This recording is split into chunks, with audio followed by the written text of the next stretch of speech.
18 ఏళ్ల అమ్మాయి జూలై 21, 2025 నాడు ఉదయాన్నే 9 గంటలకి రెడీ అయిపోయి, అమ్మ నేను కాలేజీకి వెళ్తున్నా, మధ్యాహ్నం 3 గంటల కల్లా ఇంటికి వచ్చేస్తా అని చెప్పి ఇంట్లో నుంచి బయలుదేరింది. కానీ ఆ రోజు 3 గడిచినా కూడా ఆ అమ్మాయి ఇంటికి రాలేదు. 4 అయ్యింది, 5 అయ్యింది, అయినా కూడా ఆ అమ్మాయి ఇంటికి రాలేదు. అప్పుడు ఆ అమ్మాయి వాళ్ళ తల్లికి టెన్షన్ మొదలయ్యి వెంటనే ఆ అమ్మాయికి కాల్ చేసింది. అప్పుడు మొబైల్ స్విచ్ ఆఫ్ వచ్చింది. ఇక ఆ తల్లి భయంతో వెంటనే ఆ అమ్మాయి వెళ్ళిన కాలేజ్కి వెళ్ళి మొత్తం ఆ అమ్మాయి గురించి ఎంక్వైరీ చేసింది. అప్పుడు వాళ్ళందరూ చెప్పిన సమాధానం ఏంటంటే, మీ అమ్మాయి ఎప్పుడో ఇంటికి వెళ్ళిపోయింది అని. ఇక ఆ తల్లికి భయం ఎక్కువైపోయి దగ్గరలో ఉన్న పోలీస్ స్టేషన్కి వెళ్ళి, సార్ నా కూతురు కనిపించట్లేదు, దయచేసి వెతికి పెట్టండి సార్ అని ఏడ్చుకుంటూ చెప్పింది. కానీ ఆమె మాటలు విన్న అక్కడి పోలీస్ వాళ్ళు చెప్పిన సమాధానం ఏంటంటే, మీ అమ్మాయి ఎవరితోటో వెళ్ళిపోయి ఉంటుంది, ఒక 2-3 రోజులు ఆగి చూడండి, ఆమెనే ఇంటికి వచ్చేస్తుంది అని చెప్పి లైట్ తీసుకొని ఆ తల్లిని పంపించేసిర్రు. అప్పుడు ఆ తల్లి ఏడ్చుకుంటూ బయటికి వచ్చేసి మొత్తం ఆ అమ్మాయి గురించి ఎంక్వైరీ చేయడం మొదలుపెట్టింది. అలా రోజులు గడిచిపోయినాయి, నెలలు గడిచిపోయినాయి, అయినా కూడా ఆ అమ్మాయి ఆచూకీ మాత్రం తెలియలేదు. అసలు కాలేజీకి వెళ్ళొస్తా అని చెప్పిన ఆ అమ్మాయి ఎక్కడికి వెళ్ళింది, ఆ అమ్మాయికి ఏం జరిగింది, అండ్ కంప్లైంట్ ఇవ్వడానికి వెళ్ళిన ఆ తల్లికి పోలీస్ వాళ్ళు ఎందుకు లైట్ తీసుకొని పంపించారు, అండ్ అట్లా చేయడం వల్ల పోలీస్ వాళ్ళకి ఎలాంటి శిక్ష పడింది అనే విషయాలు క్లియర్గా నేను ఈ వీడియోలో చెప్తా. అండ్ ఈ వీడియో మాత్రం చాలా యూస్ఫుల్ ఉంటుంది.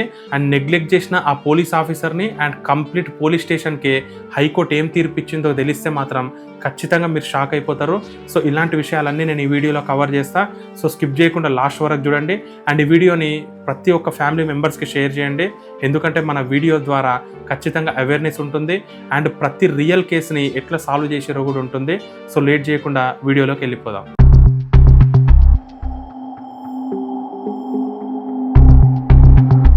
ఈ ఇన్సిడెంట్ మొత్తం జార్ఖండ్లోని బోకారా అనే డిస్టిక్లో జరిగింది. ఎప్పుడైతే తన కూతురు కనిపించట్లేదో ఆ తల్లి పిండ్రాజోరా అనే ఒక పోలీస్ స్టేషన్కి వెళ్ళి తన కూతురు కనిపించట్లేదని చెప్పింది. కానీ అక్కడి పోలీసులు కంప్లైంట్ రిజిస్టర్ చేసుకోకుండా మీ అమ్మాయి ఎవరితోటో వెళ్ళిపోయింది, ఆమెనే ఇంటికి వస్తుందిలే అని చెప్పి లైట్ తీసుకొని ఆ తల్లిని పంపించేసిర్రు. అలా 4 రోజులు గడిచింది. ఆ తల్లి ఎంత వెతికినా కూడా తన కూతురి గురించి ఎలాంటి ఇన్ఫర్మేషన్ కూడా తెలియలేదు. అప్పుడు మళ్ళీ ఆ పోలీస్ స్టేషన్కి వచ్చి, సార్ 4 రోజులు గడిచినా కూడా నా కూతురు కనిపించట్లేదు, తన గురించి ఎలాంటి ఇన్ఫర్మేషన్ కూడా తెలియలేదు, దయచేసి వెతికి పెట్టండి సార్ అని మళ్ళీ ఏడ్చుకుంటూ చెప్పింది. కానీ అప్పుడు కూడా పోలీస్ వాళ్ళు ఎఫ్ఐఆర్ని రిజిస్టర్ చేయకుండా జస్ట్ ఒక పేపర్ పైన కంప్లైంట్ రాసిచ్చిపో అని చెప్పి ఆ కంప్లైంట్ రాసుకొని ఆ తల్లిని మళ్ళీ అక్కడి నుంచి పంపించేసారు. అలా ఆ తల్లి మళ్ళీ ఆ అమ్మాయి కోసం వెతకడం మొదలుపెట్టింది. ఇంకో 6 రోజులైనా కూడా ఆ అమ్మాయి గురించి ఎలాంటి ఇన్ఫర్మేషన్ తెలియలేదు. అప్పుడు మళ్ళీ ఆమె పోలీస్ స్టేషన్కి వచ్చి గట్టిగా ఏడ్చుకుంటూ మళ్ళీ అడగటం మొదలుపెట్టింది. అప్పుడు పోలీసులు ఆగస్టు 4, 2025న ఎఫ్ఐఆర్ను రిజిస్టర్ చేసుకొని, సరే మేమైతే మీ అమ్మాయిని వెతికి పెడతామని చెప్పి ఆ తల్లిని మళ్ళీ అక్కడి నుంచి పంపించేసారు. అంటే ఆ అమ్మాయి మిస్ అయిపోయినప్పటి నుంచి 10 రోజుల తర్వాత అక్కడి పోలీసులు ఎఫ్ఐఆర్ని రిజిస్టర్ చేసుకున్నారు. అంటే ఒక అమ్మాయి మిస్ అయింది అని చెప్తే ఎంత నెగ్లెక్ట్ చేసిరో మనకి ఇక్కడే అర్థమవుతుంది. అలా రోజులు గడిచిపోయినాయి, వారాలు గడిచిపోయినాయి, నెలలు గడిచిపోయినాయి, అయినా కూడా ఆ అమ్మాయి గురించి ఎలాంటి ఇన్ఫర్మేషన్ తెలియలేదు. అప్పుడు ఆ అమ్మాయి వాళ్ళ అమ్మ ఒక మంచి అడ్వకేట్ని పట్టుకొని జార్ఖండ్ హైకోర్టుకి అప్రోచ్ అయ్యింది. అండ్ ఆ కేసు గురించి విన్న హైకోర్టు కూడా ఒక్కసారిగా షాక్ అయిపోయి, ఇన్ని రోజులు గడిచినా కూడా ఎందుకు ఆ అమ్మాయి గురించి తెలుసుకోలేకపోయారు అని సీరియస్ కూడా అయిపోయి అక్కడి డీజీపీని, ఎస్పీని వెంటనే కోర్టుకు రావాలని ఆర్డర్స్ కూడా పాస్ చేసింది. అండ్ కోర్టుకు వచ్చిన ఆ డీజీపీ, ఎస్పీకి కూడా మీరు వీలైనంత తొందరగా ఈ కేసుని సాల్వ్ చేయాలి అని చెప్పి ప్రెషర్ కూడా పెట్టింది. అప్పుడు ఒక స్పెషల్ ఇన్వెస్టిగేషన్ టీమ్ని ఫామ్ చేసి ఆ అమ్మాయి కేసుని సాల్వ్ చేయడానికి ట్రై చేసిర్రు.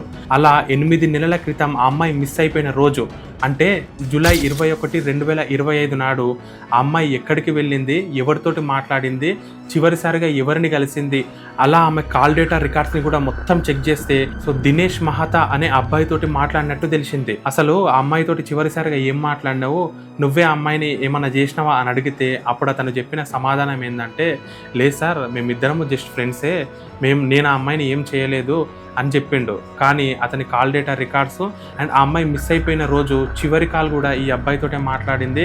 సో వెంటనే వీళ్ళ స్టైల్లో వీళ్ళు ఎంక్వైరీ చేస్తే అప్పుడు అతను చెప్పిన విషయం ఏంటంటే, అవును సార్ నేను పుష్ప ఒక 3 సంవత్సరాలుగా మేము లవ్ చేసుకుంటున్నాము.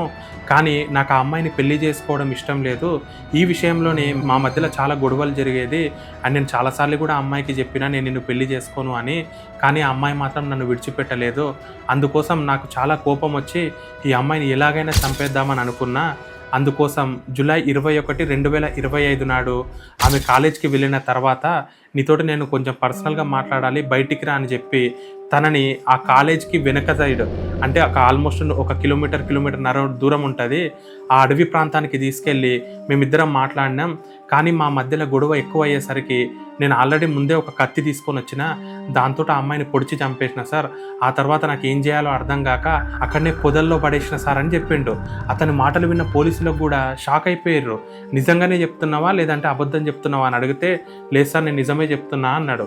వెంటనే అతన్ని తీసుకొని అతను చెప్పిన లొకేషన్ దగ్గరికి వెళ్ళి చూస్తే నిజంగానే అక్కడ ఒక అస్థిపంజరం కనిపించింది.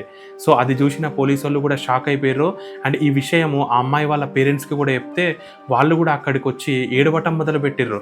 కానీ వాళ్ళు స్టార్టింగ్‌లో అది మా అమ్మాయేనా అని నమ్మడం కష్టంగా అనిపించినా తర్వాత నమ్మాల్సి వచ్చింది. ఎందుకంటే వెంటనే ఆ బాడీని DNA టెస్ట్ కూడా చేపించిర్రు. అండ్ ఆ బాడీ పుష్పదే అని కన్ఫర్మ్ కూడా చేసిర్రు. సో చూసిర్రు కదా, పోలీస్ వాళ్ళు ఎప్పుడైతే ఆ అమ్మాయి మిస్ అయిపోయింది అని ఆ తల్లి చెప్పిందో అప్పుడే గనక వాళ్ళు FIR రిజిస్టర్ చేసుకొని వెంటనే ఆ CCTV ఫుటేజ్, ఆ కాల్ రికార్డ్స్ గనక అప్పుడే చెక్ చేసి ఉంటే వెంటనే క్రిమినల్ కూడా దొరికేవాడు. అండ్ అప్పుడే అతనికి శిక్ష కూడా పడేది. కానీ అక్కడి పోలీస్ స్టేషన్లో ఉన్న పోలీసులు డబ్బులు తీసుకొని ఆ క్రిమినల్కి వత్తాసు బలికేసి అతన్ని కాపాడడానికి ఎంత ట్రై చేసిర్రంటే 9 నెలల వరకు అతని గురించి ఎక్కడ కూడా తెలియకుండా దాచిర్రు.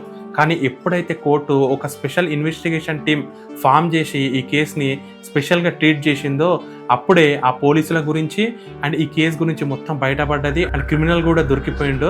ఆ తర్వాత ఈ పోలీస్ వాళ్ళు అతనితోటి ఎంత డబ్బులు తీసుకున్నారు, ఎక్కడెక్కడ పార్టీలు చేసుకున్నారు అనే క్లియర్ ఎవిడెన్సెస్ కూడా ఒక స్పెషల్ టీం అనేది కలెక్ట్ చేసింది. అండ్ అదంతా కోర్టుకి సబ్మిట్ చేయగానే ఏప్రిల్ 12 రోజు ఆ పోలీస్ స్టేషన్లో ఉన్న 28 మంది పోలీసులని సస్పెండ్ చేసింది. SIల వరకు, కానిస్టేబుల్ల వరకు అందరినీ సస్పెండ్ చేయడం అంటే మామూలు విషయం కాదు. అండ్ ఇదొక సెన్సేషనల్ కేసు కూడా. ఈ కేసు వల్ల ఒక 2 విషయాలు మాత్రం నేను ఖచ్చితంగా చెప్పాలనుకుంటున్నా. ఫస్ట్ది ఏంటి అని అంటే, పోలీసులు గనక వాళ్ళ డ్యూటీ వాళ్ళు కరెక్ట్ చేసిర్రు అంటే డబ్బున్నోళ్ళకు ఒకలాగా, డబ్బు లేనోళ్ళకు ఒకలాగా కాకుండా మొత్తం న్యాయంగా వాళ్ళ పని వాళ్ళు చేసుకొని ఉంటే ఖచ్చితంగా ఏ క్రిమినల్ కూడా తప్పించుకోలేడు. ఎవరైతే తప్పు చేసిర్రో ఖచ్చితంగా వాళ్ళు శిక్ష అనేది అనుభవిస్తారు.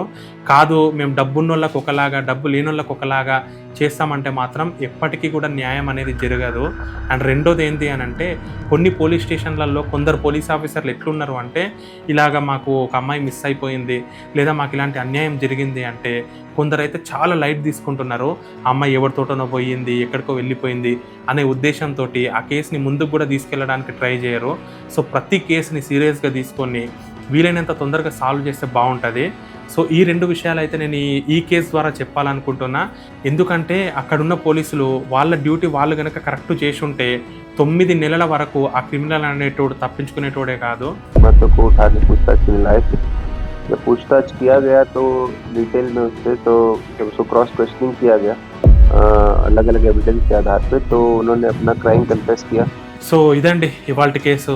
ఒక 28 మంది పోలీసులను సస్పెండ్ చేయడం అనేది నిజంగా మామూలు విషయం అయితే కాదు.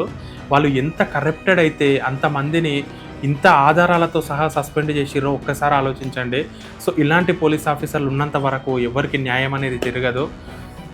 నాకు కూడా పోలీస్ ఆఫీసర్లతోటి చాలా చేదు అనుభవాలు అయితే జరిగినాయి. డబ్బున్నోళ్ళని ఒకలాగా, డబ్బు లేని వాళ్ళని ఒకలాగా అయితే 100% వీళ్ళు ట్రీట్ చేస్తారు. కానీ అందుకే మనం కొన్ని ఎవిడెన్సెస్ ఉంటేనే మాట్లాడాలి. అలాంటివి లేనంత వరకు మనము అట్లయితే చేయొద్దు. సో చూద్దాం, మీకు కూడా ఏమన్నా ఇలాంటి అనుభవాలు పోలీసు వాళ్ళతో అయితే ఖచ్చితంగా మీరు కామెంట్లో మెన్షన్ చేయండి. కామెంట్లో దాని గురించి డీటెయిల్గా కూడా రాయండి. సో ఇది ఈ కేసు గురించి అయితే. అండ్ వీడియో స్టార్టింగ్లో చెప్తే డిస్టర్బ్ అవుతుంది కాబట్టి చెప్పలేదు. మనము రియల్ కేసెస్ గురించి ప్రతి వీడియోలో చెప్తూ ఉంటున్నాం. సో మీ సపోర్ట్ అనేది ఖచ్చితంగా కావాలి. నేను ఎందుకంటే చాలా ఎఫర్ట్స్ పెడుతున్నా ఇలాంటి రియల్ కేసెస్ గురించి అందరికీ తెలియాలి అని. అండ్ ఏ కేసు గురించి అయినా నేను దాని గురించి డీకోడ్ చేయడానికి ట్రై చేస్తున్నా. ప్రతి ఒక్క కేసు గురించి ప్రతి ఒక్కరు తెలుసుకోవాలి. ఎందుకంటే జడ్జిమెంట్ ఏంది అంటే న్యాయం ఏముంది, ఇక్కడ అన్యాయం ఏముంది, ఎట్లా జరిగింది, అండ్ ఫైనల్కి ఈ కన్క్లూజన్ ఏముంది అనేది ప్రతి ఒక్కరు తెలుసుకుంటేనే మన సొసైటీలో ఒక అవగాహన అనేది వస్తుంది. సో ఇది ఇవాల్టి కేసు. నెక్స్ట్ ఇంకొక కేసు తోటి మేము ముందుకు వస్తా. అప్పటి వరకు నేను ఇక్కడ 2 వీడియోలు పెడతా, అవి 2 కూడా చూసేయండి. అండ్ మీ సపోర్ట్ నాకు కావాలి. వీలైనంత తొందరగా మనం 100K చేసుకుందాం, చాలా మంచిగా సెలబ్రేట్ చేసుకుందాం. అండ్ ఒక మంచి సర్ప్రైజ్ కూడా ఉంటుంది. అండ్ ఒకవేళ మీలో ఎవరైనా నాతో మాట్లాడాలనుకున్నా, లేదంటే ఒక మంచి కేసు గురించి ఏమైనా డిస్కస్ చేయాలనుకున్నా, నా ఇన్స్టాగ్రామ్ ఐడి ఉదయ్ డికోడ్స్ అని ఉంటుంది, దాన్ని ఫాలో అయిపోయండి.